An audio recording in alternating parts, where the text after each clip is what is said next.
to another edition of The Quiet Mind.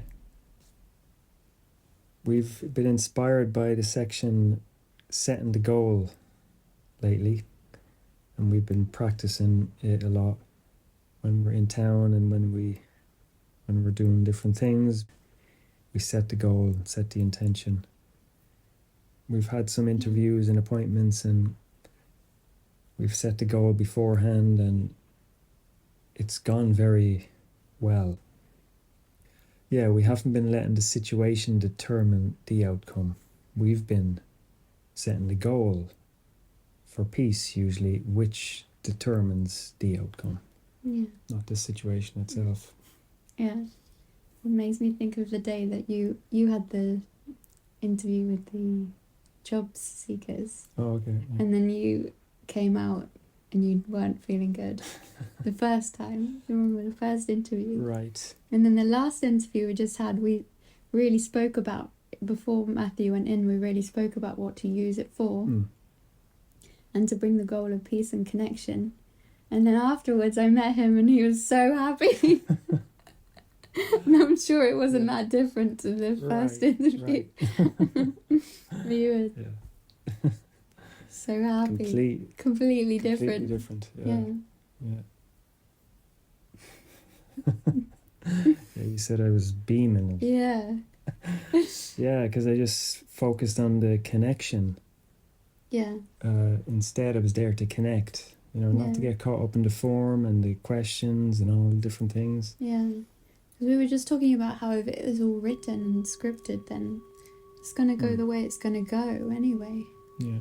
So it's like they're talking to you about jobs and about kind of mundane things, like what you have to do to get this money, what you have to see, and then, they can be quite dreary in places like that, can't it? But quite draining. But so that's why, you went in with the goal of truth. Yeah. And the whole thing changed. The purpose is totally just completely changed. different. It was effortless rather than being a strain. Yeah. Yeah. Doesn't matter what the outcome is, what happened. Mm-hmm. Yeah. And remember that interview both of us went on as well, the first job seekers interview. And both of us set the goal, and that was the same. We just kind of connected with the guy because he was very vibrant, and all we were seeing was his light. Yeah. And I could see how the mind filtered out at that time, especially. I could see how the mind filtered out anything that just didn't feel connecting. It just didn't even, because I think sometimes or usually if I didn't do that, then I would go in and judge or get scared, and think that what they're saying, they'll say something like, oh yeah, people, statistically, most of the people on job seekers won't get a job for a year. I think he actually said that. But it's like the mind kind of just filtered out stuff that didn't feel helpful or peaceful. Or automatically. Yeah. Because of the goal, because of the intention. Yeah. It's powerful. Yeah. Really.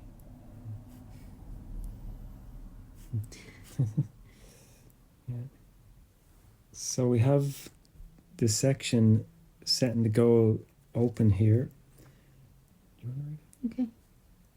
So it says, in any situation in which you are uncertain, the first thing to consider very simply is, what do I want to come of this? What is it for? The clarification of the goal belongs at the beginning, for it is this which will determine the outcome.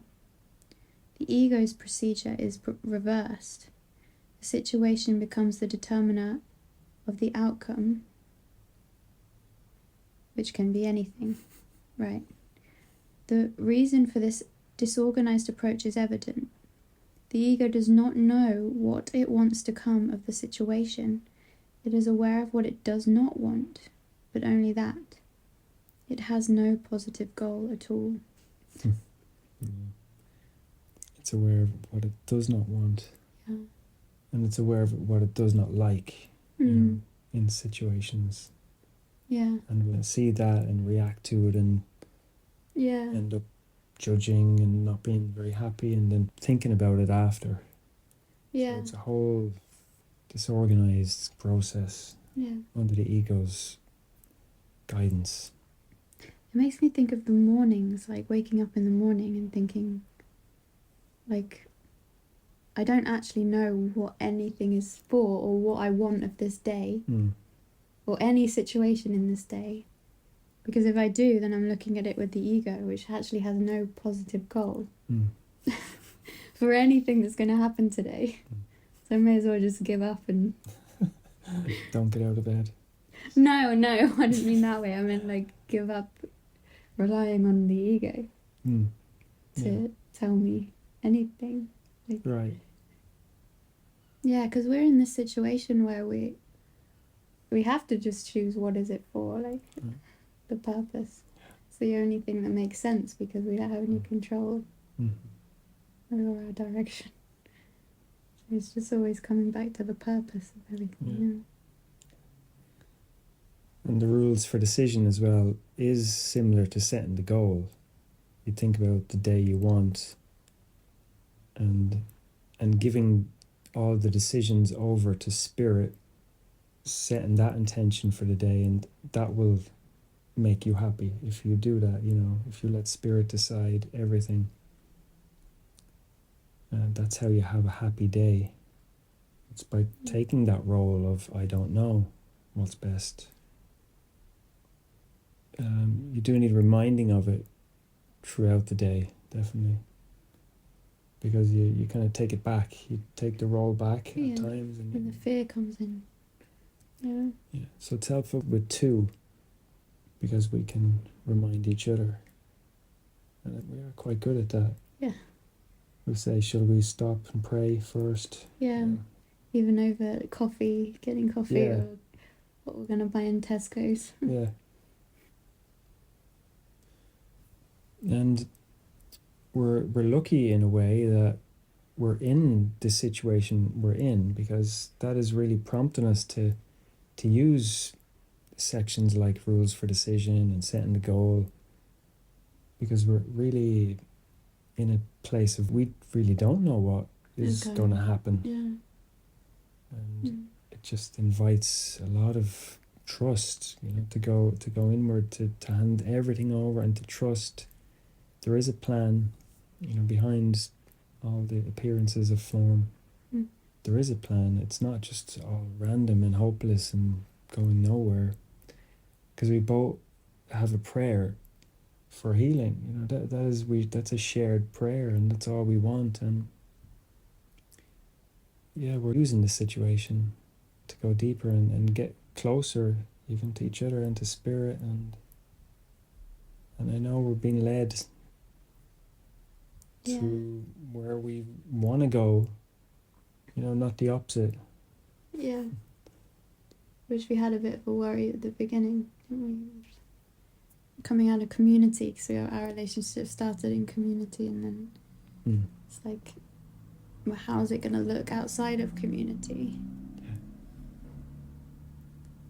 But then we kind of came to this point where I think we started to see that the direction was our relationship as a sort of cocoon. Yeah, just how important that is to keep us going forward. And if we stay connected and joined, everything else will just feel a lot kind of simpler and easier, and join with spirit and each other, which is like the same. So then, the kind of feeling of fear of not having relationship and community is kind of washed away. Yeah. And we've gotten stronger. Yeah. And the rings was a great symbol of that. Yeah. We had a big healing the day before, like it was quite intense, and and a lot of things came up, got flushed up and came out, which they needed to come out. And the rings came in the very next day. Because I remember you prayed. You had a big prayer that morning after we had that big healing day, and you had the prayer show like, we need a miracle. We need a miracle, Jesus. And then the rings came in that day. Yeah. and we wanted rings for a while, and they're a Yeah. really great symbol of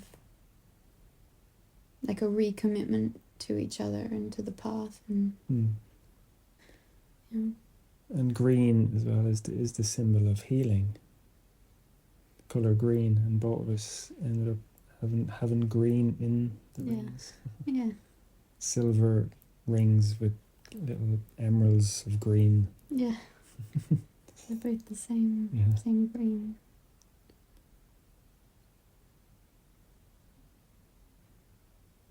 Maybe I read a bit more of this Yeah. section. The practical application of the Holy Spirit's purpose is extremely simple, but is unequivocal.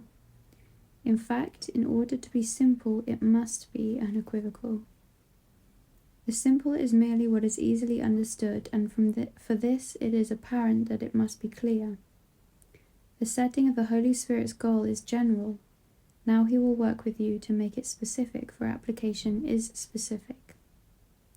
There are very certain specific guidelines he provides for any situation, but remember that you do not yet realize their universal application. Therefore, it is essential at this point to use them in each situation separately until you can more safely look beyond each situation in an understanding far broader than you now possess. So, in any situation in which you are uncertain, the first thing to consider very simply is, what do I want to come of this? What is it for?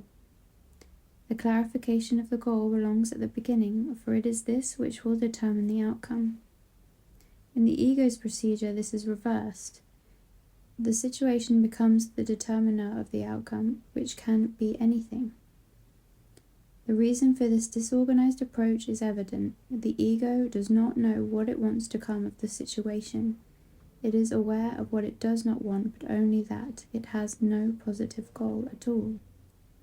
Without a clear-cut positive goal set at the outset, the situation just seems to happen and makes no sense until it has already happened. Then you look back at it and try to piece together what it must have meant, and you will be wrong. You have no idea what should happen. No goal was set with which to bring the means in line. And now the only judgment left to make is whether or not the ego likes it. Is it acceptable, or does it call for vengeance? The absence of a criterion for outcome set in advance makes understanding doubtful and evaluation impossible. So there is no point in evaluating the past, like at all. Yeah. And I guess when you set the goal with the spirit before each situation, the mind kind of rests anyway, doesn't it? So it doesn't even go into an evaluation place, because it's... Yeah. If you set the goal and stick to it, Yeah. the outcome to be peace. It doesn't look back. No, because it achieves it. Right. If it sticks to the goal Yeah. during the situation, it will achieve it, because it uses the situation to achieve it. And then there won't be any looking back and trying to figure Because out. it's achieved peace. Yeah. And it stays in it.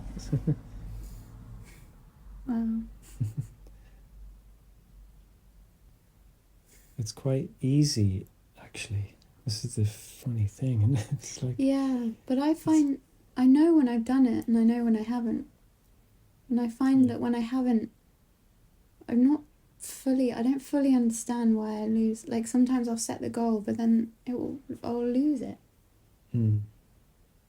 I'm not really fully conscious of what comes into another goal, I guess. Yeah, must be. But it's something to practice and get better at. Because we've been badly taught. So yeah, this is the mind training. We need to train our minds in a different way. Yeah, and then when it does work, it's like, oh, this is what I've always wanted. Like, this is so natural. So No goal was set with which to bring the means in line, and now the only judgment left to make is whether or not the ego likes it.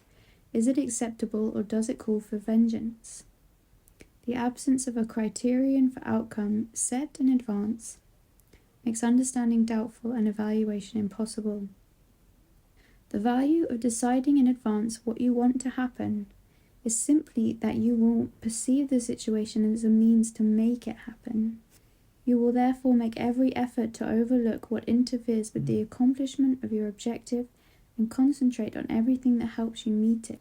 It is quite noticeable that this approach has brought you closer to the Holy Spirit sorting out of truth and falsity. The truth becomes what can be used to meet the goal. The false becomes the useless from this point of view.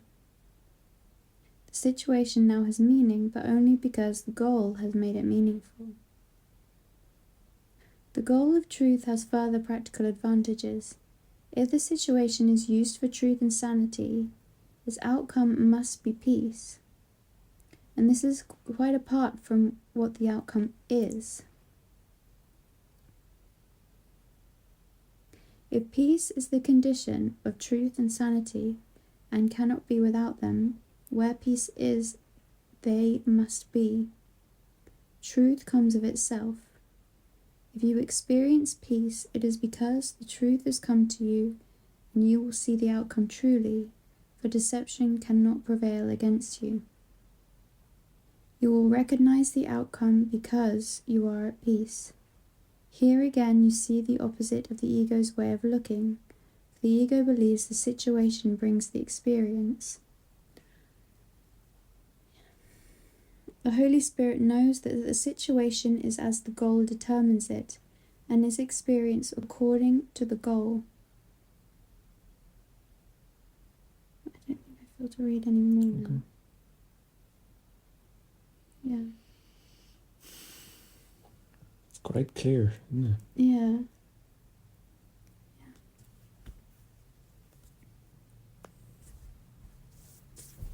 Sweet.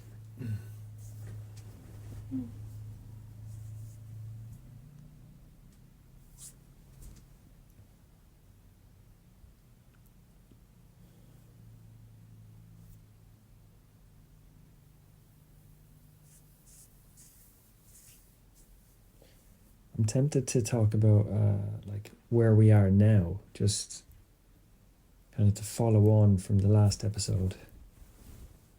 Yeah. That's Yeah. good.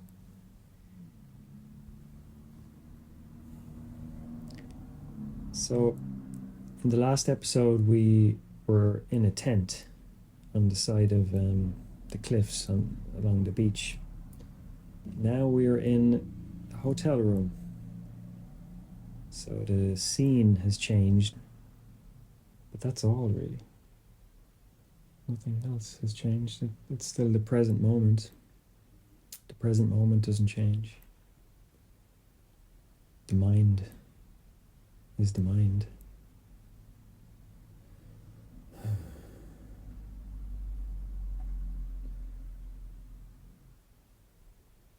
Sometimes there can be a bit of fear present when it's the unknown. Mm. But then some guidance comes in, and suddenly, all right, yeah, maybe that's what we'll do. And there's no fear. So yeah, sometimes the unknown brings uncertainty, and there can be a bit of fear around that. But I've noticed that this morning, actually, when I woke up, there was a bit of uncertainty brought a little bit of fear. Oh, okay, what are we going to do? And it wasn't that much, and yeah. But we are so trained to plan. And plan for our safety. Like, where are we going to live? Where are we going to get money? Right. It's like... And those questions would bring a bad feeling, you know. Yeah. You don't feel good with those thoughts. Yeah. Yeah, and then the feeling like we get from our connection, you know, when we come back to the love and being together, and you always say, oh, this is the most important thing, that we stay connected. It's like, for me, that reminds me, and that is actually really helpful. And then suddenly my mind softens a bit, and then I remember the purpose, and I'm like, okay,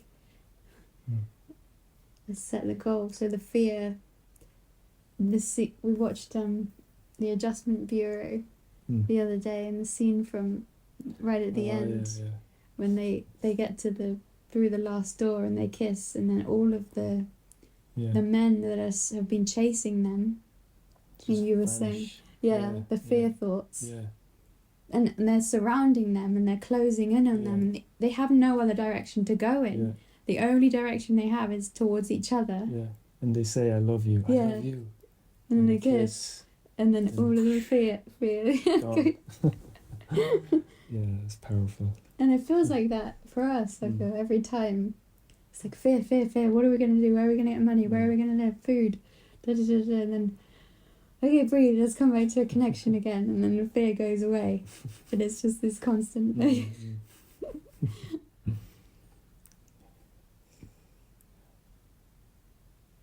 I guess the mind gets more and more attracted to that feeling other than the fear. Yeah. And that is something that is okay to rely on, the connection, to love. Only rely on that. And it's not even about two bodies, it's God's love. That's really what we're relying on. Might seem to come through bodies, love will be expressed through bodies for a little while. While vision is still so dim. And it's okay to seemingly use bodies for that.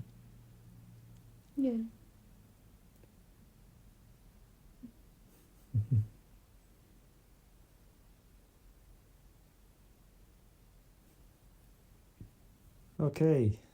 Thank you, guys. Thank you for joining us for another episode of The Quiet Mind. And our prayer is to keep connecting in this way, because it feels really helpful to look at everything through this podcast. I think to look at everything going on in our minds and in our life at the moment. You teach what you would learn. It's very helpful for us to have this platform and extend in this way. So it's very helpful. Thank you for listening. Thank you.